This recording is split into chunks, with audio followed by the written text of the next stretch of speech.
ನಮಸ್ತೆ ಏಂಜಲ್ಸ್, ನಿಮಗೆಲ್ಲ ಈ ರೀಡಿಂಗಿಗೆ ಸ್ವಾಗತ. ನೋಡಿ, ಒಂದೆರಡು ನಿಮಿಷ ಧ್ಯಾನ ಮಾಡಿ ಮನಸ್ಫೂರ್ತಿಯಾಗಿ ಬೇಡ್ಕೊಳ್ಳಿ. ನಿಮ್ಮ ಏಂಜಲ್ಸ್ನಿಂದ ಏನು ಸಂದೇಶ ಬರ್ತಾ ಇದೆ ಗಮನಿಸಿ. ಇದು ಫೈಲ್ ನಂಬರ್ 1 ಆಗಿರುತ್ತೆ. ಈ ಪಿಂಕ್ ಮತ್ತು ಪರ್ಪಲ್ ಕಲರ್ ಫೆದರು. ಇದು ಫೈಲ್ ನಂಬರ್ 2 ಆಗಿರುತ್ತೆ. ರೆಡ್ಡು, ಬ್ಲೂ, ಲೈಟ್ ಗ್ರೀನ್ ಇರೋವಂಥ ಫೆದರ್ಸ್ ಇರೋವಂಥದ್ದು. ಇದು ನಿಮಗೆ ಯಾವುದು ಮನಸ್ಸಿಗೆ ಯಾವುದರಲ್ಲಿ ನಿಮಗೆ ವಿಷಯ ಬರ್ತಾ ಇದೆ, ನಿಮಗೋಸ್ಕರ ಯಾವುದರಲ್ಲಿ ಮೆಸೇಜ್ ಇದೆ ಅಂತ ಗೊತ್ತಾಗ್ತಾ ಇದೆ, ಅದನ್ನು ನೀವು ಸೆಲೆಕ್ಟ್ ಮಾಡ್ತೀರಾ.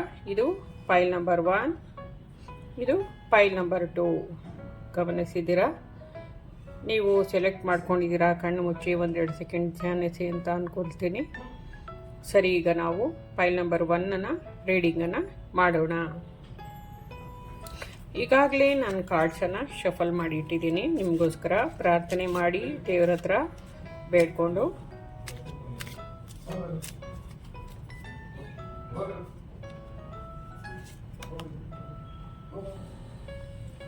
ಒಳ್ಳೆಯದಾಗಿ ದ ಫೂಲ್ ಕಾರ್ಡ್ ಬರ್ತಾ ಇದೆ.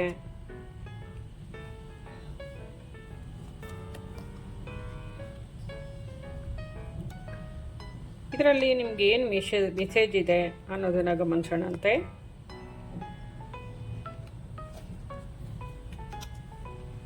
ಹಾಗೆಯೇ ನನ್ನ ಗುರುವಿನ ಆಶೀರ್ವಾದ ನಿಮ್ಗೆ ಏನು ಹೇಳುತ್ತೆ ಮೆಸೇಜು ಅನ್ನೋದನ್ನು ತಿಳ್ಕೊಳ್ಳೋಣ ಆಮೇಲೆ.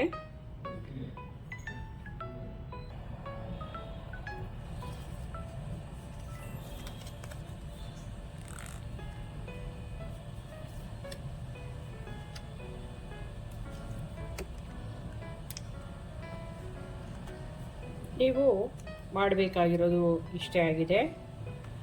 ಏನು ಅಂತಂದರೆ, ಒಳ್ಳೆಯದಾಗಿ ದ ಫೂಲ್ ಕಾರ್ಡ್ ಬರ್ತಾ ಇದೆ. ಫೂಲ್ ಅಂತಂದರೆ ನಾವು ಇಲ್ಲಿ ಮೂರ್ಖ ಅಂತ ನೋಡೋದಿಲ್ಲ, ಮುಗ್ಧ ಮನಸ್ಸಿನ ವ್ಯಕ್ತಿ ನೀವು ಅನ್ನೋದನ್ನು ನೋಡ್ತೀವಿ. ನೀವು ಕಣ್ಣು ಮುಚ್ಚಿ ಭಗವಂತ ತೋರಿಸುವಂಥ ದಾರಿ ಅಥವಾ ನಿಮ್ಮ ಜೀವನದಲ್ಲಿ ಏನು ಬರ್ತಾ ಇದೆ ಅದರಲ್ಲಿ ಮುಂದೆ ಹೋಗ್ತಾ ಇದ್ದೀರಾ. ಮುಂದೆ ಏನಾಗುತ್ತೆ ಏನಿಲ್ಲ ಅದ್ರ ಬಗ್ಗೆ ಗಮನ ಇಲ್ಲ. ಅಷ್ಟು ಶುದ್ಧವಾಗಿರುವಂಥ ಮಗುವಿನಂತಹ ಮನಸ್ಥಿತಿಲಿ ಇಲ್ಲಿ ನೋಡಿ, ಈ ಪ್ರಕೃತಿ ನಿಮಗೆ ಬುತ್ತಿಯನ್ನು ಕಟ್ಕೊಟ್ಟಿದೆ. ಕೈಯಲ್ಲಿ ಒಂದು ಚಿಗುರಿರುವಂಥ ಹೂವಿನ ಅಥವಾ ಗಿಡದ ಒಂದು ಕೊಂಬೆ ಇದೆ. ಇದು ನಿಮ್ಮೊಳಗಡೆಯ ಸಕಾರಾತ್ಮಕ ಶಕ್ತಿಯನ್ನು ತೋರಿಸುತ್ತೆ. ನಿಮ್ಮ ಜೊತೆಯಲ್ಲಿ ಇಡೀ ಪ್ರಕೃತಿ ನಿಮ್ಮ ಜೊತೆಯಲ್ಲಿದೆ. ಯಾಕೆಂದರೆ ಪ್ರಕೃತಿಯಲ್ಲಿನ ಪ್ರತಿಯೊಂದು ಪ್ರಾಣಿಯ ಮನಸ್ಥಿತಿ, ಪಕ್ಷಿಗಳ ಮನಸ್ಥಿತಿ ಇದೇ ಇರುತ್ತೆ. ಆ ಸ್ಥಿತಿಯಲ್ಲಿ ನೀವು ಮುಗ್ಧವಾದ ಸ್ಥಿತಿಯಲ್ಲಿದ್ದೀರಾ. ಇದು ನಿಮಗೆ ಸಕಾರಾತ್ಮಕವಾದ ಎನರ್ಜಿಯನ್ನು ತೋರಿಸ್ತಾ ಇದೆ. ಮುಂದಿನ ನಿಮ್ಮ ಜೀವನದ ಯಶಸ್ಸನ್ನು ಇಲ್ಲಿ ನಾವು ಕಾಣ್ತಾ ಇದ್ದೀವಿ. ಆ ಮುಗ್ಧತೆಯನ್ನು ಬಂದ ಕಡೆ ಅಂದರೆ ಭಗವಂತ ತೋರಿಸಿದ ದಾರಿಲಿ ಆರಾಮವಾಗಿ ಕಣ್ಣು ಮುಚ್ಚಿ ನಡೆದು ಹೋಗ್ತಾ ಇದ್ದೀರಾ, ಆನಂದವಾಗಿದ್ದೀರಾ ಅನ್ನೋದನ್ನು ತೋರಿಸ್ತಾ ಇದೆ. ಇದು ಎನರ್ಜಿ ಇನ್ನಷ್ಟು ನಿಮಗೆ ಪಾಸಿಟಿವ್ ಆಗಿ ಕೆಲಸ ಮಾಡಿ ಜೀವನದಲ್ಲಿ ಒಳ್ಳೆಯದು ಸಂಭವಿಸೋದಕ್ಕೆ ಇಲ್ಲಿ ಪೂರ್ವಜರ ಆಶೀರ್ವಾದ ಕಂಡು ಬರ್ತಾ ಇದೆ.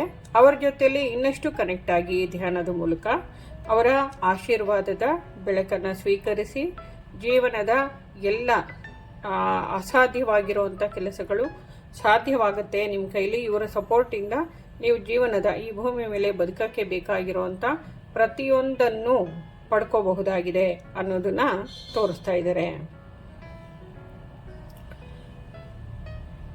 ನೋಡಿ, ಉನ್ನತ ಲೋಕಗಳಿಂದ ನಿಮ್ಮನ್ನು ಆಶೀರ್ವದಿಸುವವರೊಂದಿಗೆ ಆಧ್ಯಾತ್ಮಿಕವಾಗಿ ನಿಮ್ಮನ್ನು ಸಂಪರ್ಕಿಸುವಂತಹ ಪ್ರಾರ್ಥನೆ ಅಥವಾ ಆಚರಣೆಯನ್ನು ಅಭ್ಯಾಸ ಮಾಡಿ ಅಥವಾ ಸತ್ಸಂಗಗಳಲ್ಲಿ ನೀವು ಧ್ಯಾನಿಸಿ ಅನ್ನೋದು ಬರ್ತಾ ಇದೆ.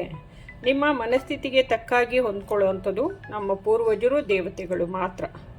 ನಾನು ಎಲ್ಲ ರೀತಿಗಳಿಂದಲೂ ನನ್ನ ಶಕ್ತಿಯನ್ನು ವೃದ್ಧಿಸಲು ನನ್ನ ಪೂರ್ವಜರಿಂದ ಸಹಾಯವನ್ನು ಪಡೆಯಲು ಸದಾ ಸಿದ್ಧನಾಗಿರುತ್ತೇನೆ. ಇದು ಆಕಾಶಿಕ್ ರೆಕಾರ್ಡ್ನ ರೀಡಿಂಗ್ ಕೂಡ ಆಗಿದೆ. ಯಾಕೆ ಅಂತಂದರೆ ನೀವು ನಿಮ್ಮ ಆಕಾಶಿಕ್ ರೀಡಿಂಗ್ ರೆಕಾರ್ಡಲ್ಲಿ ಬರೆದಿಟ್ಕೊಂಡಿದ್ದೀರಾ. ನೀವು ನಿಮ್ಮ ಜೀವನಕ್ಕೆ ನಿಮ್ಮ ಪೂರ್ವಜರ ಸಹಾಯವನ್ನು ಪಡ್ಕೋತೀರಾ ಅಂತ. ಇಲ್ಲಿ ಪೂರ್ವಜರ ಲೆಕ್ಕಕ್ಕೆ ಆಂಜನೇಯ ಕೂಡ ಸೇರ್ತಾನೆ. ಹಾಗೆಯೇ ಕೆಲವು ದೇವತೆಗಳು ಕೂಡ ಭೂಮಿ ಮೇಲೆ ಹುಟ್ಟಿ ಆ ದೇವರಾಗಿರುವಂಥ ಪ್ರತಿಯೊಬ್ಬರು ಕೂಡ ನಿಮಗೆ ಸಪೋರ್ಟ್ ಮಾಡುವಂಥವ್ರು. ಆಮೇಲೆ ಅವರುಗಳೆಲ್ಲನೂ ನಮ್ಮ ಪೂರ್ವಜರ ಲೆಕ್ಕನೇ. ಅಂಥವರ ಸಹಾಯವನ್ನು ನೀವು ಆರಾಮಾಗಿ ಪಡ್ಕೋಬೋದು. ನಿಮ್ಮ ಮುಗ್ಧತೆಗೆ, ಮಗುವಿನಂತಹ ಮನಸ್ಥಿತಿಗೆ, ನಿಮ್ಮಲ್ಲಿ ಇರುವಂತಹ ಒಳ್ಳೆಯ ಗುಣಕ್ಕೆ ಅವರು ಮ್ಯಾಚ್ ಆಗ್ತಾರೆ. ಆಮೇಲೆ ನಿಮಗೆ ನಿಮ್ಮ ಎಲ್ಲ ಗುರಿಯನ್ನು ಸಾಧಿಸೋ ಕಡೆಗೆ ಸಹಾಯ ಮಾಡ್ತಾರೆ. ಇಲ್ಲಿ ನೋಡಿ, ಗಮನಿಸಿ, ಸಿದ್ಧವಾಗಿದ್ದಾನೆ ವ್ಯಕ್ತಿ ಗುರಿಯನ್ನು ತಲುಪೋದಕ್ಕೆ. ಆ ದಾರಿಯಲ್ಲಿರುವಂಥ ನೀವು ಇಷ್ಟು ಮುಗ್ಧವಾಗಿ ಭಗವಂತನ ಕೃಪೆಗೆ ಪಾತ್ರರಾಗಿ ಮುನ್ನಡೀತಾ ಇರುವಂಥ ನೀವು ನಿಮ್ಮ ಪೂರ್ವಜರ ಸಹಾಯವನ್ನು ಪಡ್ಕೊಂಡಾಗ ನೀವು ಸಿದ್ಧವಾಗಿದ್ದೀರಾ ಕೂಡ. ಈಗಾಗಲೇ ಈ ಎನರ್ಜಿ ಇದೆ ನಿಮ್ಮಲ್ಲಿ. ಇನ್ನೇನು ನಿಮ್ಮ ಗುರಿಯನ್ನು ತಲುಪೋದಕ್ಕೆ ಆ ಬಾಣವನ್ನು ಪ್ರಯೋಗಿಸೋದಷ್ಟೇ. ಅಂದರೆ ನೀವು ಹೋಗೋವಂಥ ಮಾರ್ಗದಲ್ಲಿ ನೀವೇನು ಇವಾಗ ಪ್ಲ್ಯಾನ್ ಮಾಡಿದ್ದೀರಾ ಅದನ್ನು ಉಪಯೋಗಿಸ್ಕೊಂಡು ಮುಂದೆ ಹೋಗೋದಷ್ಟೇ ಬಾಕಿ ಇರೋವಂಥದ್ದು. ಅದನ್ನು ಇಲ್ಲಿ ತೋರಿಸ್ತಾ ಇರೋವಂಥದ್ದು. ಇದು ಪ್ರಕೃತಿಯಿಂದನೇ ಬಂದಿರೋವಂಥ ಎನರ್ಜಿ. ನಿಮಗೆ ನಿಮ್ಮ ಗುರುಗಳ ಎನರ್ಜಿಯಾಗಿದೆ, ನಿಮ್ಮ ಪೂರ್ವಜರ ಎನರ್ಜಿಯಾಗಿದೆ. ಈ ಎನರ್ಜಿಯನ್ನು ಗಮನಿಸ್ತಾ ನೀವು ಜೀವನದಲ್ಲಿ ಮುಂದುವರಿತೀರಾ. ಹಾಗೆಯೇ ಭಗವಂತನ ಸೃಷ್ಟಿಯನ್ನು ನೀವು ಸಂಪೂರ್ಣವಾಗಿ ನಂಬ್ತೀರಾ. ಹಾಗೆಯೇ ಅವನ ಪ್ಲ್ಯಾನನ್ನು ನಂಬ್ತೀರಾ. ಮತ್ತು ಸಂಪೂರ್ಣವಾಗಿ ನಿಮ್ಮ ಗುರುವಿಗೆ, ದೇವತೆಗೆ, ನಿಮ್ಮ ಪೂರ್ವಜರಿಗೆ ಸರೆಂಡರ್ ಆಗ್ತೀರಾ. ಈ ನಿಮ್ಮ ಸಕ್ಸಸ್ಸು ಜೀವನದಲ್ಲಿ ಏನು ಸಕ್ಸಸ್ ಕಾಣಬೇಕು ಅಂತಿದ್ದೀರಾ ಅದಕ್ಕೆ. ಸರಿ, ದೇವ ಸೃಷ್ಟಿಯ ಈ ಬ್ರಹ್ಮಾಂಡದ ಸ್ವರ ಮೇಳಕ್ಕೆ ನಾನು ಶರಣಾಗತಿಯಾಗಿದ್ದೇನೆ ಅಂತ ಅಫರ್ಮೇಷನನ್ನು ಹೇಳ್ಕೊತೀರಾ. ನನ್ನಲ್ಲಿ ಅತ್ಯುತ್ತಮವಾದದ್ದನ್ನು ತರಲು ಇದೇ ಮಾರ್ಗದರ್ಶಿ ಎಂಬ ನಂಬಿಕೆ ಇದೆ.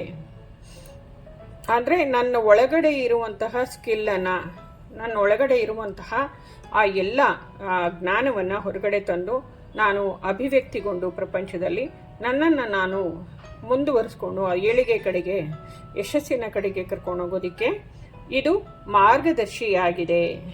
ಈ ಮೆಥಡು ಅನ್ನೋಂಥದ್ದನ್ನು ನೀವು ಹೃದಯಪೂರ್ವಕವಾಗಿ ಹೇಳ್ಕೊಳ್ಳೋದ್ರಿಂದ ಅವರ ಸಪೋರ್ಟು ಸಂಪೂರ್ಣವಾಗಿ ನಿಮಗೆ ಸಿಗುತ್ತೆ.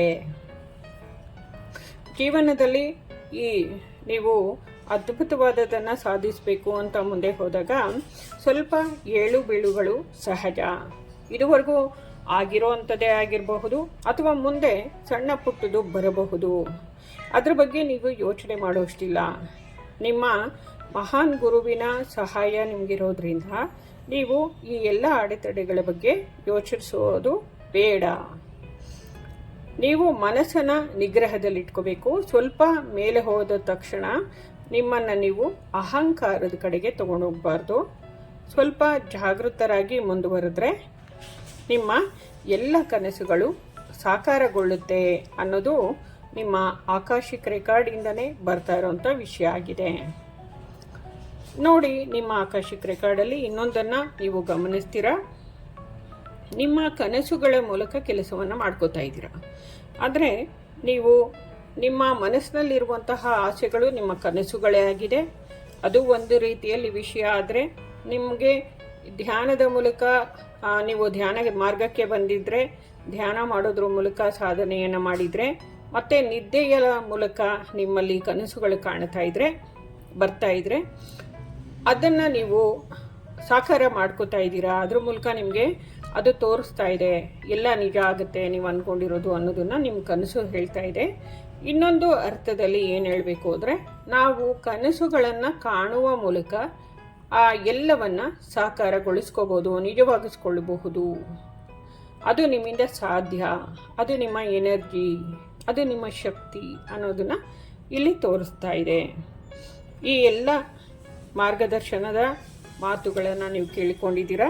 ಇದು ನಿಮಗೆ ರೆಸನೇಟ್ ಆಗ್ತಾ ಇದೆ ಅನ್ಕೋತೀನಿ, ನಿಮಗೆಲ್ಲ ಅರ್ಥವಾಗಿದೆ ಅನ್ಕೋತೀನಿ. ಇದು ನಿಮ್ಮ ಆಕಾಶಿಕ್ ರೆಕಾರ್ಡಲ್ಲಿ ನೀವೇ ಬರ್ಕೊಂಡಿರುವಂಥ ವಿಷಯ.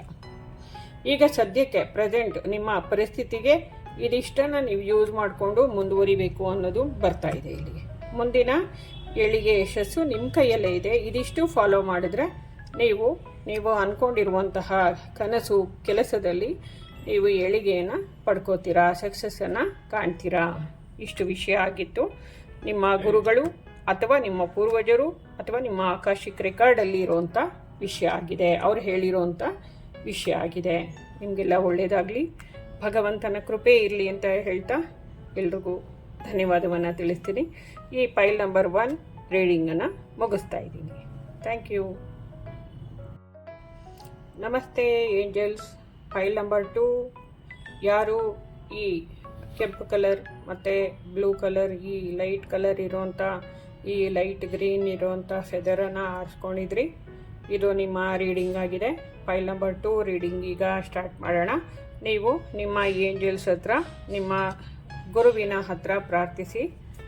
ಇವತ್ತು ನೀವೇ ಬರೆದುಕೊಂಡು ಬಂದಿರುವಂಥ ನಿಮ್ಮ ಆಕಾಶಿಕ್ ರೆಕಾರ್ಡಲ್ಲಿ ಏನಿದೆ, ನೀವು ಏನು ಫಾಲೋ ಮಾಡಿದ್ರೆ ನಿಮ್ಮ ಜೀವನದಲ್ಲಿ ನೀವು ಯಶಸ್ಸನ್ನು, ಏಳಿಗೆಯನ್ನು ಪಡ್ಕೋತೀರ. ಈಗ ಪ್ರೆಸೆಂಟಲ್ಲಿ ಏನು ಮಾಡಬೇಕು ಅನ್ನೋದನ್ನು ಮಾತ್ರ ಈಗ ತಿಳ್ಕೊಳ್ಳೋಣ. ಈಗ ಪ್ರಸ್ತುತ ಬದುಕಿನಲ್ಲಿ ಏನು ಮಾಡಿದ್ರೆ ನಿಮಗೆ ಒಳ್ಳೆಯದಾಗುತ್ತೆ ಅನ್ನೋದು ತಿಳ್ಕೊಳ್ಳೋಣ. ಕಣ್ಣು ಮುಚ್ಚಿ ಪ್ರಾರ್ಥಿಸಿ. ನಿಮ್ಮ ಗುರುಗಳು, ನಿಮ್ಮ ಪೂರ್ವಜರು, ನಿಮ್ಮ ಬಂಧು ಬಾಂಧವರ ಆಶೀರ್ವಾದದ ಮೇರೆಗೆ ನೀವೇ ಏನು ಬರ್ಕೊಂಡು ಬಂದಿದ್ದೀರಾ, ಏನು ಮಾಡಿದ್ರೆ ಇವಾಗ ಪ್ರೆಸೆಂಟ್ ಸನ್ನಿವೇಶದಿಂದ ನೀವು ಹೊರಗಡೆ ಬರೋದಕ್ಕೆ ಸಾಧ್ಯ ಇದೆ ಅನ್ನೋವಂಥದ್ದನ್ನು ತಿಳ್ಕೊಳ್ಳೋಣ. ಹಾಗೆಯೇ ನನ್ನ ಗುರುವಿನ ಮಾರ್ಗದರ್ಶನದ ಕಾರ್ಡನ್ನು ತೆಗಿತಾ ಇದ್ದೀನಿ, ಅದು ಕೂಡ ನಾವು ತಿಳ್ಕೊಳ್ಳೋಣ. ಮೊದಲನೇದಾಗಿ, ಇದು ನಾವು ಮುಖ್ಯವಾದ ಕಾರ್ಡ್ ಅಂತಲೂ ತಿಳಿಸ್ತೀವಿ. ನೀವು ನಿಮ್ಮ ಗುರಿಯನ್ನು ಸಾಧಿಸೋ ಕಡೆ ಇಲ್ಲಿ ಸನ್ಫ್ಲವರನ್ನು ಗಮನಿಸ್ತಾ ಇದ್ದೀವಿ, ಬೆಟ್ಟಗಳನ್ನು ಗಮನಿಸ್ತಾ ಇದ್ದೀವಿ, ಶುದ್ಧವಾದ ಶುಭ್ರವಾದ ಆಕಾಶ, ಬಿಳಿಯ ಮೋಡಗಳು, ಒಳ್ಳೆ ನೀಲಿ ಬಣ್ಣ, ಇದನ್ನು ಗಮನಿಸ್ತಾ ಇದ್ದೀವಿ. ಇವನು ಒಬ್ಬ ಮಹಾರಾಜನಂತೆ ಒಳ್ಳೆ ಟಿ ವಿಯಲ್ಲಿ ಅವನು ಮುಂದೆ ಹೋಗ್ತಾ ಇದ್ದಾನೆ, ಅವನ ಗುರಿಯನ್ನು ತಲುಪೋದ್ರ ಕಡೆಗೆ ಅನ್ನೋದನ್ನು ತೋರಿಸ್ತಾ ಇದೆ ಇದು ಈ ಪಿಕ್ಚರ್. ಇದರಿಂದ ನಿಮ್ಗೇನು ಬರ್ತಾ ಇದೆ, ಜೀವನದಲ್ಲಿ ಪ್ರತಿಯೊಂದು ನಿಮ್ಮ ಸಾಧನೆಯ ಮೆಟ್ಟಿಲುಗಳು ಏನಿದೆ ಅದನ್ನೆಲ್ಲ ಸಂಪೂರ್ಣವಾಗಿ ಹತ್ತಿಬಿಟ್ಟಿದ್ದೀರಾ, ಸಂಪೂರ್ಣವಾಗಿ ಇನ್ನೇನು ಕೊನೆಯದ್ರಲ್ಲಿದ್ದೀರಾ. ಈ ಸಕ್ಸಸ್ ಅನ್ನೋದು ನಿಮ್ಮ ಕೈಯಲ್ಲೇ ಇದೆ. ನೀವು ಅಂದ್ಕೊಂಡಿರುವಂಥದ್ದು ಈ ಸದ್ಯದಲ್ಲೇ ಸಾಕಾರಗೊಳ್ತಾ ಇದೆ ಅಂತ ನಿಮಗೆ ನಿಮ್ಮ ಆಕಾಶಿಕ್ ರೆಕಾರ್ಡ್ ಹೇಳ್ತಾ ಇದೆ. ಗಮನಿಸಿ, ನೀವು ಉನ್ನತವಾದ ಜೀವನದ ಲಕ್ಷಣಗಳನ್ನು ಈಗಾಗಲೇ ಕಾಣ್ತಾ ಇದ್ದೀರಾ, ನಿಮ್ಮ ಜೀವನದಲ್ಲಿ ಗಮನಿಸ್ತಾ ಇದ್ದೀರಾ, ಆ ಒಳ್ಳೆಯದೆಲ್ಲ ನಡೀತಿರೋದನ್ನು ಗಮನಿಸ್ತಾ ಇದ್ದೀರಾ ಅನ್ನೋದು ಈ ಕಾರ್ಡಿಂದ ನಿಮಗೆ ಬರ್ತಾ ಇರೋವಂಥದ್ದು. ಆದರೆ ನೀವೇ ಬರ್ಕೊಂಡಿರುವಂತಹ ಆಕಾಶಿಕ್ ರೆಕಾರ್ಡ್ ಅಥವಾ ನಿಮ್ಮ ಪೂರ್ವಜರ ಸಂದೇಶ. ಇದನ್ನು ನೀವು ಇನ್ನಷ್ಟು ಆಳವಾಗಿ ನಿಮ್ಮ ಬಗ್ಗೆ ನೀವು ತಿಳ್ಕೋಬೇಕು ಅಂದರೆ ನೀವು ನಿಮ್ಮ ಪ್ರಭಾವಳಿನ ಶುದ್ಧೀಕರಿಸ್ಕೋಬೇಕು. ಅಂದರೆ 7 ಚಕ್ರಾಸ್ ಧ್ಯಾನ ಮಾಡೋದ್ರ ಮೂಲಕ ಅಥವಾ ಭಗವಂತನ ಕೃಪೆ, ಬಿಸಿಲಿಗೆ ಹೋಗಿ ಕೂತ್ಕೊಂಡು ನನ್ನೊಳಗಿನ ಎಲ್ಲ ನೆಗೆಟಿವಿಟಿ ತೆಗಿ, ನನ್ನಲ್ಲಿ ಶಕ್ತಿ ತುಂಬು ಅಂತ ಕೇಳೋದ್ರ ಮೂಲಕ ನಿಮ್ಮಲ್ಲಿ ಈ ಚಕ್ರಗಳೆಲ್ಲ ಆ್ಯಕ್ಟಿವೇಟ್ ಆಗುತ್ತೆ. ಆದ್ದರಿಂದ ನಿಮ್ಗೇನಾಗುತ್ತೆ, ನೀವು ಬರೆದುಕೊಂಡಿರುವಂಥ ನಿಮ್ಮ ಕತೆ, ನಿಮ್ಮ ಬಗ್ಗೆ ನೀವು ಇನ್ನಷ್ಟು ಆಳವಾಗಿ ಅರ್ಥ ಮಾಡ್ಕೋಬೇಕು ಈಗಿನ ಪರಿಸ್ಥಿತಿನ ಅನ್ನೋದಾದರೆ ನೀವು ಈ ಕೆಲಸನ ಮಾಡಬೇಕು ಅನ್ನೋದು ಸಂದೇಶ. ಇದು ಕಂಪ್ಲೀಷನ್ ಕಾರ್ಡ್ ಆಗಿದೆ. ಜೀವನದ ಚಕ್ರ ಸಂಪೂರ್ಣವಾಗಿ ಈಕೆ ಸಂತೋಷವಾಗಿದ್ದಾಳೆ. ಮನಸ್ಸು, ಈ ಜಲ ಏನು ತೋರಿಸುತ್ತೆ, ನಿಮ್ಮ ಮನಸ್ಥಿತಿ ಶಾಂತವಾಗಿರೋದನ್ನು, ಈ 10 ಅನ್ನುವಂಥ ನಂಬರು ನಿಮ್ಮ ಜೀವನದ ಪರಿಪೂರ್ಣತೆ, ಕಂಪ್ಲೀಷನನ್ನು ತೋರಿಸುತ್ತೆ. ಮತ್ತು ನೀವು ಈ ಕಾಲಚಕ್ರದಲ್ಲಿ ಅಂದರೆ ಈ ಭೂಮಿ ಮೇಲೆ ಹುಟ್ಟಿ ನಿಭಾಯಿಸಬೇಕಾಗಿರುವಂಥ ಎಲ್ಲ ಕರ್ತವ್ಯದಲ್ಲಿ ಪರ್ಫೆಕ್ಟ್ ಆಗಿದ್ದೀರಾ, ಮಾಡ್ತಾ ಇದ್ದೀರಾ. ನಿಮ್ಮಲ್ಲಿ ಯಾವುದೇ ಕುಂದುಕೊರತೆ ಇಲ್ಲ. ನೀವು ಸರಿಯಾದ ವ್ಯಕ್ತಿ, ಸರಿಯಾಗಿ ಈ ಎಲ್ಲವನ್ನು ಅರ್ಥ ಮಾಡಿಕೊಂಡು ಸಾಧನೆಯನ್ನು ಮಾಡಿದ್ದೀರಾ. ಆ ಸಂತೋಷ ನಿಮ್ಮ ಮುಖದಲ್ಲಿದೆ. ಆ ಕಿರೀಟ ಭಗವಂತ ಕೊಟ್ಟಿರೋವಂಥ ಆ ಯಶಸ್ಸಿನ, ಅಂದರೆ ನಮಗೆ ನಿಜವಾದ ಜೀವನದಲ್ಲಿ ಆ ಆಸ್ತಿ, ಹಣ ಅಥವಾ ನಾವು ಒಡವೆಗಳು ಅಂತ ಏನು ಕರಿತೀವಿ ಅದೆಲ್ಲ ಇಲ್ಲ ಅಂದರೂ ಕೂಡ ಭಗವಂತನ ಲೆಕ್ಕದಲ್ಲಿ ನಿಮಗೆ ಅವನು ಸರಿಯಾದ ಕೊಡುಗೆಯನ್ನು ಕೊಟ್ಟಿದ್ದಾನೆ ಅನ್ನುವಂಥದ್ದು ಇಲ್ಲಿ ತೋರಿಸ್ತಾ ಇರೋವಂಥ ವಿಷಯ. ಆ ಸಮೃದ್ಧಿ, ಆ ಪರಮಾನಂದದ ಸ್ಥಿತಿ. ಇಲ್ಲಿ ಈಕೆ ಬಟ್ಟೆಯನ್ನು ತೊಟ್ಟಿಲ್ಲ ಅನ್ನೋದನ್ನು ನೋಡೋದಾದರೆ ನಾವು ನಮ್ಮ ಮನಸ್ಥಿತಿಯನ್ನು ಈ ನಿರ್ವಾಣ ಸ್ಥಿತಿ, ಸಮಾಧಿ ಸ್ಥಿತಿ, ದೈವತ್ವದ ಸ್ಥಿತಿಗೆ ಹೋಗಿ ತಲುಪಿದ್ದೀವಿ. ನಮ್ಮ ಕುಂಡಲಿನಿ ಶಕ್ತಿಯ ಸ್ಥಿತಿ, ಮಹಾಕಾಳಿಯ ಸ್ಥಿತಿ ಏನು ಹೇಳ್ತೀವಿ, ಆಕೆಯನ್ನು ನೀವು ಗಮನಿಸಿದ್ರೆ ವಸ್ತ್ರ ಇಲ್ದಿರ ಇರುವಂಥದ್ದು. ಆಕೆ ಕೈಗಳನ್ನು, ತಲೆಬುರುಡೆಯನ್ನು ವಸ್ತ್ರವಾಗಿ ಮಾಡ್ಕೊಂಡಿದ್ದಾಳೆ.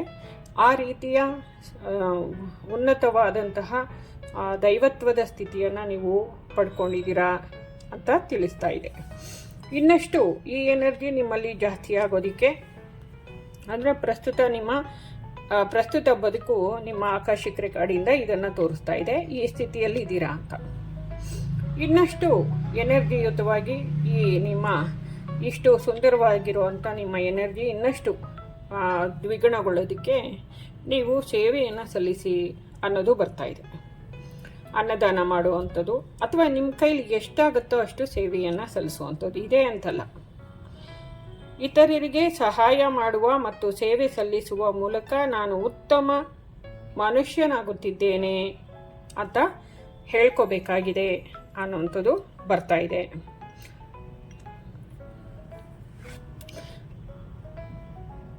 ಇದು ನೋಡಿ, ನಿಮ್ಮ ಜಯದ ನೋಡಿ, ನೀವು ಹೋಗ್ತಾ ಇರುವಂಥ ದಾರಿಲಿ ಇನ್ನೇನು ಕೊನೆಯ ಘಟ್ಟದಲ್ಲಿ ಇದ್ದೀರಿ ಅನ್ನೋದನ್ನು ಆಕಾಶಿಕ ರೆಕಾರ್ಡ್ ತೋರಿಸೋದಲ್ದಿರ ನಿಮ್ಮ ಪರಿಪೂರ್ಣತೆಯನ್ನು, ಸಂಪೂರ್ಣತೆಯನ್ನು, ಜೀವನದ ಸಂಪೂರ್ಣತೆಯನ್ನು ತೋರಿಸೋದಲ್ದಿರ ಇದು ಜಯಬೇರಿ. ನಿಮ್ಮ ಎಲ್ಲ ನಿಮ್ಮ ಕಷ್ಟದ ಪ್ರತಿಯೊಂದರ ಪ್ರತಿಫಲ ಈ ಪ್ರಕೃತಿ, ಆ ಭಗವಂತ ಈಶ್ವರ ನಿಮಗೆ ಕೊಡ್ತಾ ಇರುವಂಥದ್ದು. ನೀವು ಘಂಟಾಘೋಷವಾಗಿ ನಿಮ್ಮ ಸಾಧನೆಯನ್ನು, ನಿಮ್ಮ ಈ ಸಕ್ಸಸ್ಸನ್ನು, ನಿಮ್ಮ ಈ ಏಳಿಗೆಯನ್ನು, ಯಶಸ್ಸನ್ನು ಘಂಟಾಘೋಷವಾಗಿ ಪ್ರಪಂಚದಲ್ಲಿ ಹೇಳ್ಕೊಳ್ಳೋವಂಥ ಆ ಸ್ಥಿತಿಗೆ ಬಂದಿದ್ದೀರಾ ಅನ್ನೋದು ಈಗ ಪ್ರಸ್ತುತ ಬದುಕಲ್ಲಿ. ಜೊತೆಗೆ ನಿಮಗೆ ಸಾಕಷ್ಟು ಮನಸ್ಸಿಗೆ ಗೊಂದಲ, ದ್ವಂದ್ವ ಮನಸ್ಥಿತಿ ಆ ಥರದ್ದು, ಅಥವಾ ನಿಜನಾ ಸುಳ್ಳ, ಇದು ನಿಜವಾಗ್ಲೂ ಆಗ್ತಿದೆಯಾ, ಏನೋ ಒಂದಷ್ಟು ದ್ವಂದ್ವ ಇರುತ್ತಲ್ಲ, ಅದನ್ನೆಲ್ಲ ಬಿಡುಗಡೆ ಮಾಡಿ ಆರಾಮಾಗಿರಿ. ನಿಮ್ಮ ಬದುಕಲ್ಲಿ ಏನು ಬರ್ತಾ ಇದೆ ಅದೆಲ್ಲ ಭಗವಂತ ಕೊಡ್ತಾ ಇರುವಂಥ ಎನರ್ಜಿ ಅಥವಾ ಶಕ್ತಿ ಅಥವಾ ಇದಾಗಿದೆ, ಆಶೀರ್ವಾದವಾಗಿದೆ. ನೀವು ರಿಲ್ಯಾಕ್ಸ್ ಆಗಿರಿ. ಏನು ನಡೀತಿದೆ ಇದೆಲ್ಲ ನಿಮ್ಮ ಕೈಲಿ ಸಾಧ್ಯನಾ, ಇದೆಲ್ಲ ನಾನು ಮಾಡಿದ್ನಾ, ಇದೆಲ್ಲ ಭಗವಂತ ನಂಗೆ ಕೊಟ್ಟಿದ್ದಾನ, ಅವೆಲ್ಲ ಯೋಚನೆ ಬೇಡ. ಮನಸ್ಸಿನಲ್ಲಿ ಏನೇನು ದ್ವಂದ್ವ ಇದೆ, ಭೂಮಿಯ ಮೇಲಿನ ಬದುಕಿಗೆ ಸಂಬಂಧಪಟ್ಟಾಗಿ ಏನೇನು ಬೇಜಾರುಗಳಿದೆ ಅದೆಲ್ಲ ಬಿಟ್ಟಾಕಿ, ಅದೆಲ್ಲ ಯಾವುದು ನಿಜ ಅಲ್ಲ, ಶಾಶ್ವತ ಅಲ್ಲ ಅನ್ನೋದನ್ನು ನಂಬ್ತಾ ನಾವು ನಮ್ಮ ಆಧ್ಯಾತ್ಮಿಕ ಏಳಿಗೆಯನ್ನು ಗಮನಿಸೋಣ. ಭಗವಂತನಿಗೆ ಇನ್ನಷ್ಟು ಹತ್ತಿರವಾಗೋದನ್ನು ಗಮನಿಸೋಣ. ನನ್ನಲ್ಲಿರುವ ಎಲ್ಲ ತೀವ್ರವಾದ ನಿಷ್ಪ್ರಯೋಜಕ ಒತ್ತಡಗಳು ಮತ್ತು ಚಿಂತೆಯನ್ನು ನಾನು ಹೊರಹಾಕುತ್ತಿದ್ದೇನೆ. ನನ್ನ ದೇಹ ಮತ್ತು ಮನಸ್ಸನ್ನು ಆರಾಮವಾಗಿಸಲು, ನಾನು ಸುಖದಾಯಕವಾದ ಸ್ಥಿತಿಯಲ್ಲಿರಲು ನಾನು ಅವಕಾಶ ಮಾಡಿಕೊಡುತ್ತೇನೆ. ನಮಗೆ ನಾವೇ ಹೆಲ್ಪ್ ಮಾಡ್ಕೊಳ್ಳೋವಂಥದ್ದು, ನಮ್ಮನ್ನು ನಾವೇ ಸಮಾಧಾನವಾಗಿ ಇಟ್ಕೋಬೇಕು. ನಾನು ನೆಮ್ಮದಿಯಾಗಿರುತ್ತೇನೆ ಅಂತ ನೀವು ಅಫರ್ಮೇಷನನ್ನು ಹೇಳಿಕೊಂಡು ಈ ನಿಮ್ಮ ಸಾಧನೆಯನ್ನು ಗಮನಿಸಿ ಸಂತೋಷಪಡಿ. ಎಂಥ ಅದ್ಭುತವಾದ ಸ್ಥಿತಿ ನಿಮ್ಮದು, ಎಲ್ಲಿ ಬಂದು ನಿಂತಿದ್ದೀರಾ, ಎಷ್ಟು ಚೆನ್ನಾಗಿದೆ ಈ ಕಾರ್ಡು ಗಮನಿಸಿ.